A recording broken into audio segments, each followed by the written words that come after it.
Good morning students. हमने अपने 3 chapter complete कर लिए थे। आज हमारा 4th चैप्टर स्टार्ट हो रहा है, ऑर्गेनाइजेशन ऑफ डाटा।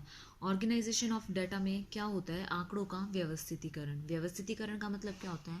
किसी भी चीज़ को एक व्यवस्था में, एक पर्टिकुलर ऑर्डर में लगाना, जिससे हम क्या निकाल सकें, कोई कंक्लूजन निकाल सकें।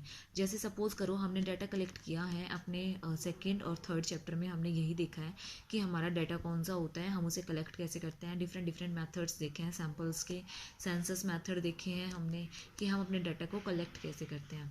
सपोज करो हमने अपना डाटा कलेक्ट किया सबसे पहले, तो क्या हमारा डाटा जैसे हमने कलेक्ट किया है उसी से हम कोई कंक्लूजन निकाल सकते हैं? नहीं, उससे हम कोई कंक्लूजन नहीं निकाल सकते। सबसे पहले हमें क्या करना पड़ेगा, उसको एक ऑर्डर में, एक पर्टिकुलर व्यवस्था में उसे लगाना पड़ेगा, जिससे कि हम क्या कर सकें, अपना कोई रिजल्ट निकाल सके, कोई कंक्लूजन निकाल सके। क्योंकि कंक्लूजन निकालने के लिए उसे एक पर्टिकुलर पाथ देना, एक रास्ता देना बहुत ज़रूरी है कि वो कैसे हम उसको कैसे निकाल सकते हैं, कैसे नहीं निकाल सकते हैं। और वो ज़रूरी करना होता है, क्यों? क्योंकि हमें क्या निकालना होता है, एक कंक्लूजन निकालना होता है। इसलिए उन आंकड़ों की क्या करनी पड़ती है, हमें व्यवस्था करनी पड़ती है, जिसके द्वारा वे क्या हो सके, उन्हें समझ सके, उनको एक सिंपल और एक व्यवस्थित समूह में एकत्रित करना होता है, व्यवस्थित समूह में लगाना होता है, उसे दिखाना होता है हमें। कि जैसे हम कोई एग्जीबिशन वगैरह करते हैं या फिर कुछ भी करते हैं, तो क्या कर देते हैं, अपनी सारी चीज़ों को दिखा देते हैं ना। उसमें से जो जज होते हैं वो क्या करते हैं, कोई भी जो भी चीज़ उन्हें अच्छी लगती है, जो सबसे बेस्ट होती है, वो सिलेक्ट कर लेते हैं, वो वहाँ से वो कंक्लूजन निकालते हैं। ऐसे ही हमारा क्या होता है, आंकड़ों में होता है। सबसे पहले हम क्या करते हैं, आंकड़े निकालते हैं, फिर उन आंकड़ों को क्या करते हैं, दिखाते हैं, दर्शाते हैं उनको व्यवस्थित रूप में।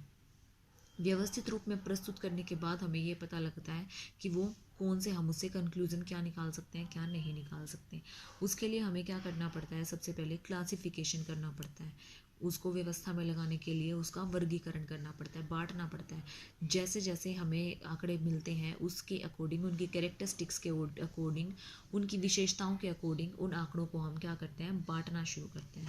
उनकी, जैसे सपोज करो हमारे जो एक मोहल्ला है, उसमें मोहल्ले में आपके में 100 फैमिलीज रहती हैं।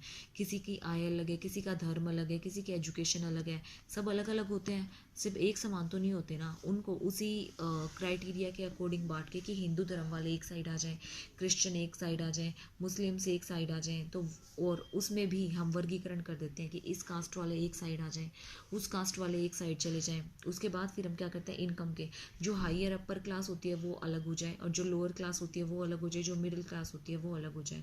तो इससे हमारा क्या होता है, वर्गीकरण कर दिया जाता है, बांट दिया जाता है।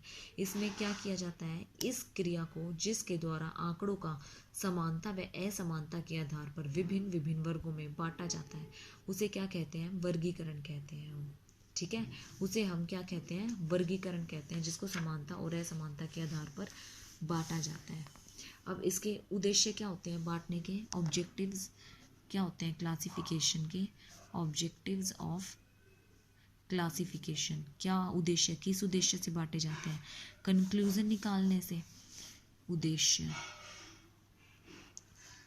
फर्स्ट, सिंपल बनाने के लिए, उसको सरल बनाने के लिए, कि आंकड़े बिल्कुल सिंपल हो जाएं, बिल्कुल सरल हो जाएं, जो देखे वो एक बार में ही समझ जाए। दूसरी चीज़ उपयोगिता, उसकी यूटिलिटी। उपयोगिता का मतलब क्या है, उसकी यूटिलिटी। हमारे जो आंकड़े हैं वो कैसे होने चाहिए, ऐसे होने चाहिए जिनसे हम उसकी उपयोगिता में वृद्धि कर सके। पहले अगर वो 2 जगह उपयोग होते, अगर हम उन्हें बांट देंगे तो वो और आगे कई जगह यूज़ हो सकेंगे। क्यों? क्योंकि उनकी कैरेक्टरिस्टिक्स के अकॉर्डिंग बांटेंगे, और कैरेक्टरिस्टिक्स के अकॉर्डिंग बांटेंगे तो वो जहाँ भी हमें उस चीज़ की ज़रूरत होगी हम उसे वहीं यूज़ कर देंगे, तो उसकी उपयोगिता जो है वो बढ़ जाती है। तीसरी चीज़, तुलना करने योग्य है, तुलना करने योग्य, इसको इंग्लिश में क्या बोलते हैं, कंपैरेबिलिटी। अगर हमारे पास एक दूसरे के बारे में अलग अलग डाटा होगा तो हम क्या कर सकते हैं, दोनों डाटा को आपस में कंपेयर कर सकते हैं, तो इसलिए भी हम बांटते हैं, हेल्पफुल होता है कंपेरिजन में। चौथी चीज़ होती है विभेदीकरण। विभेदीकरण, विभेदीकरण में क्या होती है हमारी, डिस्टिंक्टिवनेस, डिस्टिंक्टिवनेस।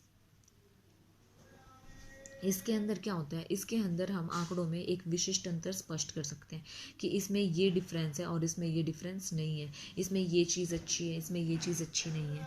पांचवी चीज़, एक्सपर्ट्स के लिए भी ये क्या हो जाता है, बेस हो जाता है। बेस फॉर एक्सपर्ट्स, एक्सपर्ट्स के लिए ये बेस हो जाता है। अगर उन्हें कोई भी अपना डिसीज़न लेना पड़ता है या फिर कुछ भी करना पड़ता है तो उसके लिए ये उन्हें आधार प्रदान करते हैं। पांचवी छठी चीज़, जब हम इन्हें बांट देते हैं इनकी एप्लीकेशंस के, इनके अकॉर्डिंग, जैसे जैसे इनकी समानताओं और असमानताओं के अकॉर्डिंग, तो ये कैसे लगना शुरू कर जाते हैं, आकर्षक लगते हैं, अट्रैक्टिव लगते हैं, बहुत मतलब अच्छे लगने, सुंदर लगने स्टार्ट हो जाते हैं। घिचपिच नहीं होती, सब कुछ अलग से समझ इकट्ठे भी होते हैं और समझ भी अलग से आ जाते हैं। तो ये थे हमारे ऑब्जेक्टिव्स। अगला टॉपिक आता है हमारे पास कैरेक्टरिस्टिक्स ऑफ क्लासिफिकेशन।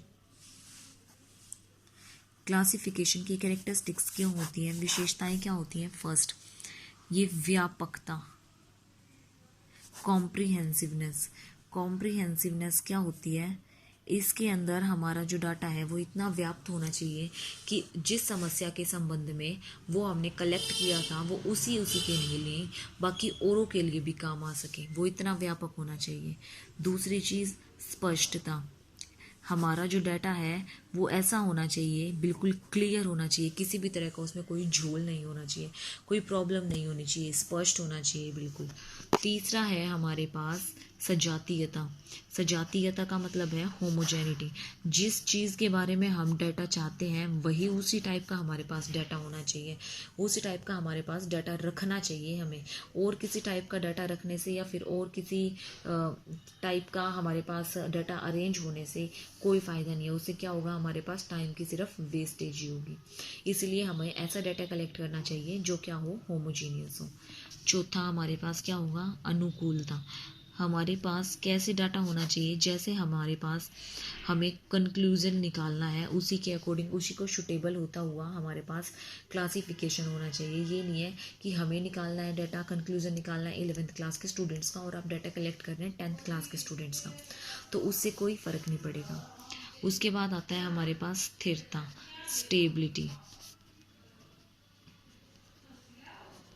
स्टेबिलिटी का मतलब ये है कि जो भी हम वर्गीकरण करेंगे वो उस वर्गीकरण का जो बेस है वो चेंज नहीं होना चाहिए, वो स्टेबल होना चाहिए। जिस चीज़ के लिए हम डाटा कलेक्ट कर रहे हैं उसी चीज़ के लिए हमें यूज़ करना चाहिए। अगला पॉइंट है हमारे पास लोचदार, इलास्टिक का मतलब क्या है, हमारे पास ऐसा वर्गीकरण होना चाहिए जो इलास्टिक हो। अगर हमें उसमें कोई भी चेंज करना है तो वो हम इजीली उसमें चेंज भी कर सकें। सपोज़ करो हमने एक डाटा ले लिया और वो इतना स्टेबल कर दिया कि उसमें हम इनइलास्टिक कर दिया कि वो उसमें हम कोई चेंज ही ना कर सकें, तो उसका कोई फ़ायदा है? ऐसा उसका कोई फ़ायदा नहीं है। हमारे पास डाटा होना चाहिए, ऐसा होना चाहिए जो इलास्टिक हो। जैसे जैसे हमारे पास टाइम और जैसे जैसे हमारी नीड चेंज होती जाए तो उसमें हम कुछ एडिशन या फिर डिलीशन करते जाएँ। तो ये था हमारे पास characteristics of a good classification. अब आता है हमारे पास क्लासिफिकेशन के बेसिस क्या होते हैं। बेसिस ऑफ क्लासिफिकेशन को हम वर्गीकरण हम किस आधार पर करते हैं, वर्गीकरण का आधार कि किस बेसिस पर अब आधार पर हम वर्गीकरण करते हैं, तो वो हमारे 4 बेसिस हैं। फर्स्ट है हमारा भौगोलिक, जिसको हम क्या बोलते हैं, जियोग्राफिकल। दूसरा होता है हमारे पास क्रोनोलॉजिकल, हिंदी में जिसको बोलते हैं समयानुसार। तीसरा होता है हमारे पास गुणात्मक, जिसको हिंदी में बोलते हैं क्वालिटेटिव को हमने फिर से 2 फर्दर पार्ट्स में डिवाइड किया है, सिंपल और मैनीफोल्ड। सिंपल होता है सरल और मैनीफोल्ड होता है बहुगुण, जिसमें एक से ज़्यादा गुण हो। चौथा होता है हमारा क्वांटिटेटिव, मात्रात्मक। ये होते हैं हमारे बेसिस ऑफ क्लासिफिकेशन। इनको हम 1 बाय 1 डिस्कस करेंगे। अब भौगोलिक, ज्योग्राफिकल क्या होता है, जिसमें हम एक जगह के आधार पर बांटते हैं। जैसे हमने चंडीगढ़ का एनवायरनमेंट अलग बांट लिया, हरियाणा का अलग एनवायरनमेंट बांट लिया। इस टाइप से हम क्या करते हैं, हमारी जगह के हिसाब से जब हम क्लासिफिकेशन करते हैं। दूसरा होता है हमारा समय के अनुसार, जैसे हमारे 2009 में हमारे पास इतना पॉपुलेशन थी, 2010 में इतनी पॉपुलेशन थी, 11 में इतनी आ गई, या फिर इसकी सेल्स भी हम कंसिडर कर सकते हैं, कुछ भी ईयर वाइज टाइम के अकॉर्डिंग। फिर आता है हमारे पास गुणात्मक, कि गुणात्मक कैसे है, उसके अंदर क्या क्वालिटीज़ हैं, क्या उसके अंदर सिंपल है बिल्कुल जो बांटा जा सकता है, क्या उसके गुण होने चाहिए, शिक्षित है, अशिक्षित है, या फिर बहुगुणी है, जैसे उसमें कोई कुशल, कोई भी शहरी है, ग्रामीण है, शिक्षित है, अशिक्षित, उसमें डिफरेंट नंबर ऑफ क्वालिटीज़ होती हैं, तो वो इसमें बांटा जाता है। अगला आता है हमारे पास क्वांटिटेटिव, अगर हमें कोई भी किसी भी एनुअल प्रॉफिट्स वगैरह, सेल्स वगैरह निकालनी है, या फिर परसेंटेज में प्रॉफिट्स निकालने हैं, हाइट वाइट निकालनी है, तो हम क्वांटिटेटिव का यूज़ करते हैं। तो ये थे हमारे बेसिस। कल हम इनको डीपली स्टडी करेंगे। आज के लिए इतना काफ़ी है। Thank you students.